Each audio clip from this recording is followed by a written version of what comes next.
The discovery of Joe's watercolors was obviously one thing to be excited about, and then the discovery of the letters. But what's most important, I think, and actually the reviewer and Publishers Weekly said this, they reveal his emotional life.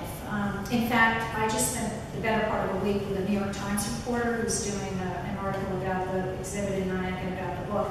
And it'll be in the paper July 14th. It won't be here, but it'll be on the website if you want to look, you can get it. But what she kept talking about was the importance of the primary document. She said, I want people to really understand how important that is, but also that this is revelatory, how much these letters reveal again about his emotional life.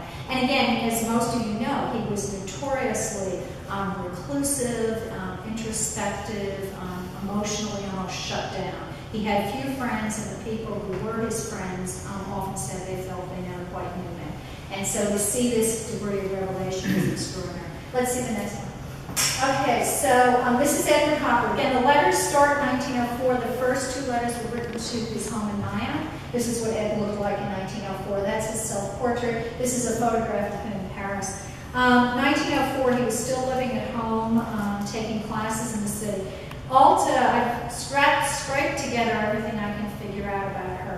In the first couple of letters, she was from Minnesota, and she referenced trying to clear space in the barn. She lived on a farm in Minnesota. She came from a wealthy family. Her father was a banker merchant, but he had come from a farm way in Norway. So when he moved here, he decided the family had to live on a farm. Many of these letters are Alta complaining about the farm. But, so she must have had some artistic inclination. So they may have met, she'd been in New York, they may have met when he was teaching at the New York School of Art, or perhaps they were students there together, we don't know. Let's see the next one. So this is what he looked like when he started courting her. This is the first letter to Nyack. Now, I'm just going to show a variety of the letters in the works of art, but in terms of setting the tone for the relationship, she's not nice. In fact, everyone who's read this has come back to me and said, oh God, really, she was so unkind. And also the fact that, he kept pursuing her and constantly being pushed away. So this is the first letter. You are a most astonishingly impatient person. Evidently, you are, you are accustomed to having your letters answered on the minute. And then she goes on and scolds him for, he must have said, well, you didn't write. And so this is her scolding him. In fact, that's what it is. Not having his letters, we can still reconstruct what it is she's reacting to. And that's one of the things that makes it so interesting. So the first letter, she's scolding and yelling at him, which is what she continues to do. Okay, so this is Nyack. No, I meant to say, if anyone has questions, by all means stop me. As I said, I'll keep going. Yes? Can you tell us when they were both born? Oh, yes, I'm sorry. And let's see, he's 1882, and she was 2 years younger, 1884. 1882 and 84. So when they went to Paris, he was 24 when she was 22. I should have clarified that. And this was 10 years of his life, from age 24 to 34. And it was only the year before they stopped seeing each other that he moved out into Washington Square. Up until that point, he was still basically living at home. Okay, let's see the next one. Okay, now they're in Paris, and most of the letters date. That's the other thing. He went to Paris 3 times between 1906 and 1910. And he told everyone he was going there to pursue his art. She was there all 3 times, writing to him, Ed, when are you coming? When are you coming? And in the meantime, he's, he probably was going to pursue his art, but that's not the only reason he's there. Okay, so now they're in Paris, my dear Mr. Hopper, which is such a genteel salutation, but some of what she says is really sort of caustic. I should enjoy it very much to go to Saint Cloud, which is a park we went to all the time. But she's explaining why she can't go. She's always going on about, I love to go, but I can't go, I have plans, I'm busy. Now she's going on about spending 3 hours every afternoon, 2 to 3 hours with her French lessons. And then she says, not only that, I'm sightseeing, however, with my French governess. So this tells us something about who she was. Obviously from a wealthy family, the parents had probably sent her there for her cultivation, her cultural enrichment, so she could be a proper wife. So she's over there on the parents' expense, and she's taking French lessons and sightseeing with a governess, so she's a proper genteel lady. Now again, at the same time he's pursuing a relationship with her, if you look at the drawings that are done at this time, he is sitting in the cafe sketching prostitutes. That's another part of the story. Let's see the next one. Oh, this is St. Cloud. So one of the things that it's sort of just piecing it together. She makes numerous references to places that he subsequently painted. Now this is St. Cloud. She just mentioned going to the park. There are several other letters where she references going there together. It's interesting. This particular painting, he was in two important exhibitions when he got back to New York in late 1910, and he chose to show this painting, which is somewhat unusual, and it actually cost him, so to speak, with the critics, because they were like, well, duh, you're like a New York American painter, why are you showing pictures of France?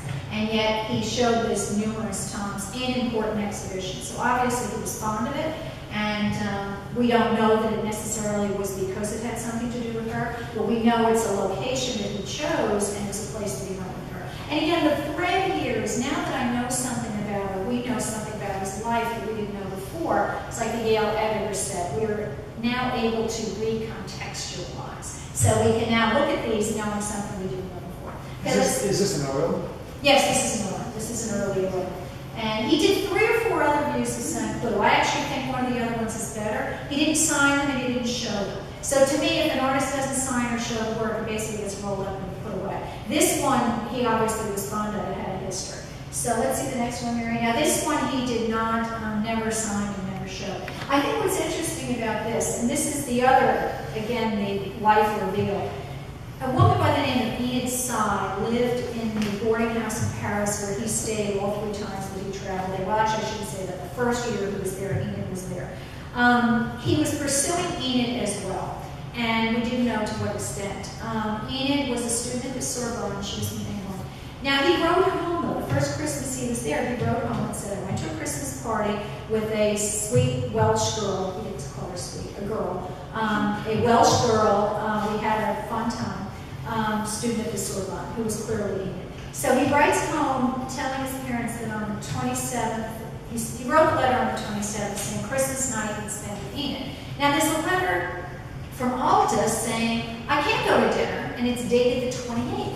So he's pursuing both of these relationships at the same time, which for Ed is like hot and heavy. I mean, it's just a lot. So now, what happened with Enid? Enid, and it's exactly what ended up happening with Alta. Enid went back to England in the spring of 1907, which is when this was done. And he followed her to England, at which point she announced she was marrying someone else. And there's a whole sort of exchange back and forth. Gail Levin contacted Enid's daughter in Sweden, and Enid's daughter claims that Hopper showed up and made a bit of a scene saying he wanted to marry her, and he had nothing to offer her, but he wanted to marry her. But it's a similar pattern whereby he never really seems to have conveyed the depth of his affections until the woman decides she's marrying someone else, and then he gets agitated and upset. And there are accounts of his storming off and leaving England to go back to France sooner in the aftermath of this altercation. The point here is he knew Enid was going back to England, and he was essentially going to lose her. And that's when he came to this. I just think the whole tone of this painting is about finality. This gateway and fence, you know, it's sort of, when you look at all of Hopper's landscapes in some way or another have an emotional content. That's just how he expressed himself. And what struck me was the finality of this, and also the darkness of it. You know, the gates are closed, there are these sort of dark shadows. It's kind of a somber scene. It doesn't have any of that light-hearted, sort of sunny feeling that the earlier paintings did. So this dates to when he knew Enid was leaving. So it might have something to do with that. Let's see the next one. Okay, now we're in Paris in 1907. Oh, this is great. She's apologizing. Most of the letter she's apologizing. She's always apologizing. In this case, she's apologizing for having been beastly. Is that a great word? She's been beastly. Now, she's saying she didn't answer his letter. I'm sure you deserve an apology for having to receive no answer to your invitation for so long time. It was pure negligence on my part. I'm very sorry. So she goes on, and then she still doesn't accept the date on top of that. And then I appreciated your invitation very much, and I've been beastly at answering. I love that word beastly because it so describes the way she often behaves in the relationship. Let's see the next one. So around the time she's being consistently beastly, he does this. Now I think that the stance here, I think it's very telling. First of all, a really tall guy, it's probably him. He wrote home about having grown a mustache. At one point he had a mustache, wanted to be French, and he shaved it off. The height of the guy, and the height of the woman, we don't know. It could have been either Alta or Enid. there is a photograph of Enid, but we don't know that we could claim that's her likeness. But what's interesting is he's wrapping his arm around her waist, like he's trying to kind of pull her in, and she's doing this. She's doing this. She's rigid, she's stiff, she's not responding at all. Now, if a guy's wrapping his arm around your waist, you know, you could wrap your arm the other way, but you could do something other than standing like this. She couldn't be holding her arms any more tightly and be less responsive. The other thing that's really interesting, all of Hopper's couples, they never look at each other. They look out from each other, they never look at each other. And this is the first example of that. So you really don't have a sense of them connecting, and also it's the beginning of what I call the pleading man. We have many examples of paintings where the man is reaching out. Let's see the next one here. So this is early, this is 06, 07. Now we're going to look at some of the later works. This is Sunlight and Brownstones. Now here, same thing, they're looking out at each other. Well, looking out with each other, but not at each other. They're looking off into the distance. She's also showing that curvaceous, clothed woman look, which we see over and over again. He sort of gives the women ample proportions. But a young couple like this, we see many couples where they're just always looking out. They never look at each other, which again gives you a sense that there's no interaction. Let's see the next one. Now this is Cape Cod Evening. The color on this is way too bright, but it's close. So this is a masterwork. I meant to mention it. Now we're talking $1 million canvases. These are like those big famous Hoppers that are in gold frames in museums. Cape Cod Evening is one of them. You all know the painting, I'm sure. But here we have the rigid lady again. We've got the rigid lady with the arms folded. So this is the I'm not responding to. And the man sitting by himself, again, he's not hunched over as much as some of the other men will be. In fact, in one of the sexual trauma paintings, you see the guy hunched over on the end of the bed. So you have the slumped man and the pleading man. And that, again, mimics the demeanor of what we know Hopper was experiencing in this relationship for 10 years where he's constantly being rejected.